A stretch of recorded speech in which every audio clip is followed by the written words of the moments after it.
Hey guys, and welcome back to the channel How to Guide. Are you having problems logging into your CMG Mortgage account? Well, worry not, we're here to help. Simply follow the steps and then you will be logged into your CMG Mortgage account. Now let's begin. On any browser of your choice, simply type CMG Mortgage Login and hit on enter right now. Now the first link is what you need to click, that is CMG Mortgage Login. Simply click on this link right here.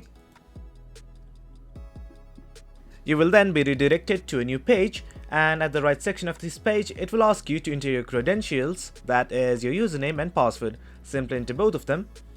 In case you forgot either your username or password, here are the buttons right here that say forgot username and forgot password. Click on them and follow the prompts. That way you can again regain access to your account. In case you want to register, here's the register button right here. Once everything's alright, click on this I agree button and hit on this login button right here. And then you will be logged into your CMG Mortgage account. Well guys, that's it for the video. That's how we log into CMG Mortgage. Hope you guys found this video informative, and for more content like this, do remember to hit like, share and subscribe.